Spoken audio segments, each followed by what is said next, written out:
few moments ago, Hayley Lewis coming up to this 800 final. Here she is. I'm pretty happy that I got lane 4. I'm very surprised with that. I thought the girls would have gone a little bit quicker, but I think I'm sort of, the way I'm feeling now is however I go, I go. If I make it, I make it. If I don't, sort of life goes on. And, you know, regardless of what happens, Jacob doesn't really care if I swim or not. So I'm just going into it. And if I win or come second, excellent. If I don't, then life goes on. And there she is, live before the event. 5 times gold medalist at 1990 Com Games. She's won Olympic silver and bronze medals. And there's the field. Riley, Townsend, Darcy, Lewis, Harris, Woods, Pedrosini. She won the Nationals in 98, I think it was. And Canning. Jennifer Riley, she's already off to the games. She secured a berth on the opening night. I'd like to be saying that she's swimming this event for fun, but the 800 freestyle is a little bit far for fun. Brooke Townsend in lane number 2, 8:46 in the heats yesterday morning. She went to the Pan Pacs in 97. Sarah Jane Darcy, now she won the 400 freestyle earlier in the meet. She's on the Olympic team. She doesn't particularly like swimming 800 metres freestyle, so she's hoping for a good one, because she said if she's swimming slow, it's a long way to go and a long time to not feel good. Well, Hayley Lewis looked impressive in the heats yesterday morning. 8:42.52. Listen to the crowd reaction. There's Greg and Jacob and her mum Jan. Rachel Harris, lane number 5. She's the Commonwealth Games champion. Best time of 8:37. Danielle Woods trains with Doug Frost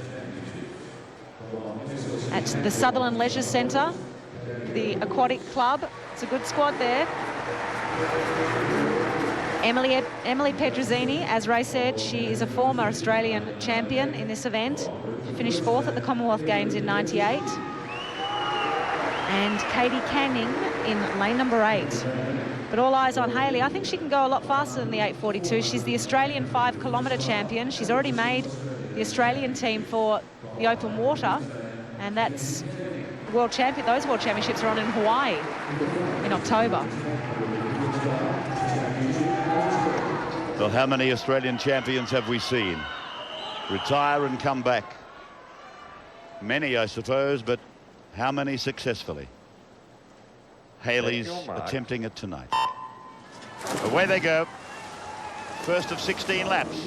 And Canning in lane 8, Pedrosini in 7, Daniel Woods in 6, Harris in 5, first of the yellow lanes.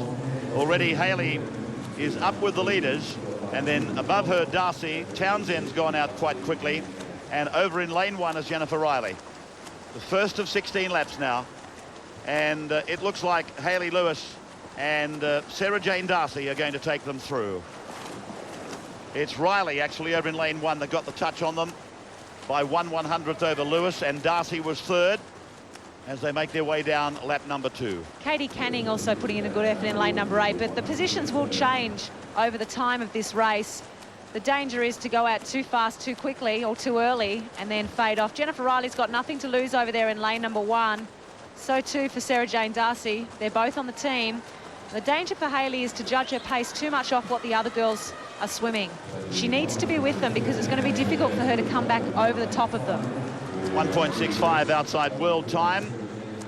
And that, of course, record stands to the credit of Janet Evans at 8:16.22. Quite an old record. What a great swimmer she was.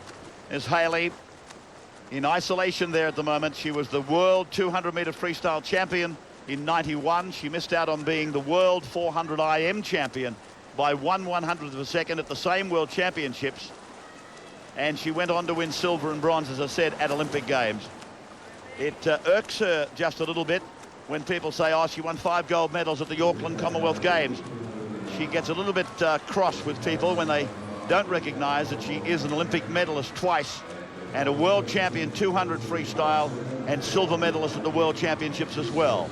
So if you're talking to Hayley, mention all those things before you talk about the 5 gold medals at the Com Games. Hayley keeping a good look on Rachel Harris. Hayley traditionally only breathes to one side. She's still leading. Her turns are absolutely fantastic. Let me tell you, in the heats, Hayley actually gained a second just on her turns alone over the other girls. So that's without doing any extra effort. Her turns are faster. So Rachel Harris is swimming faster at the moment, but Hayley's gaining on the turns. Well, that is Harris up in the top right-hand corner as we look at them from underwater. And Rachel finished second at the Pan Pacs behind the very good American Brooke Bennett. Bennett went 8:25 in this event. And Rachel finishing second was 12 seconds behind. So we're a long way behind the Americans. Lewis in front from Harris and Darcy. And they've gone through turn number 5 now. That was a great turn by Hayley. Now, I guess what's probably running through her mind is, do I sit here or do I try and make a move? Do I increase the pace and try and get them to go with me, see if they can go with me? Are they going to tire? Will I tire if I increase my pace? But Sarah Jane Darcy in lane number 3 is really watching Hayley, just judging her pace off where Hayley is. It's a nice battle. Danielle Woods isn't doing too bad either in lane number 6. Hayley's getting her feet on the wall very quickly. They're going to turn at the same time, but she gets her feet on very quickly. 3:12 at the 300-metre mark. Good splitting. No change. Lewis in the middle of them. That's Darcy over the far side. Now we'll look down. Top of the yellow rope is Darcy. Then lane 4, that is Hayley. And then Rachel, the West Australian. She's just lobbing along. The further they go, the better she likes it. And not too far away is Danielle Woods. We mustn't forget her in the blue costume in lane number 6. She is right up there with them now. Lewis, Harris, Darcy. 350 metres gone. Well, we have to look at this 400-metre time, because let's keep in mind the A qualifying time. We've already seen a couple of swimmers miss that. Jan Rooney in the 100 freestyle to come second, and Simon Kelly in the 100 breaststroke to come second. So both first and second needs to go under this 8:40.31. We'll get an indication of how they're going at the 400-metre mark. They should be around about the 4:16, 4:17 pace. As it clicks over now to 4:16, 4:17. There you go, 4:17.52. If they even split it, we've got an 8:34. There's John Carew, Hayley's coach. He's probably given her an instruction to go with the girls to the first 400, see how you feel from the 400-metre mark to the 200 and see if you've got something to go. And that's what she's doing. She's trying to stretch it out a bit more now. Just looking at John Carew, when Hayley was at the top of the tree, she was coached by one of the great mentors of all time, a man called Joe King, the late Joe King. And I'm sure he and John Carew would have been close friends. So it's only appropriate that Hayley would finish up with a friend of Joe King's in John Carew. Lewis is looking good. It's looking good so far. She's making a move right now. There's her training partner, Kieran Perkins. They've probably talked about this race. What's she going to do? She's probably talked to Kieran, talked to Mr. Carew a lot. She just put in a little bit of a turn of speed there. She's just feeling herself. She's feeling how the other girls are going. She's feeling how much she's got out there. But I think she looks very good. She's really just moving into a groove. The kick, the legs are just dragging. Every now and again as she goes into the turn, she brings in a 6-speed kick. Now, let me ask you a question. They've gone through 500. Is she better off, even though I look down now and she's a half body length in front, nearly a body length, is she better off trying to blow them away now or let them stay alongside her for a sprint home?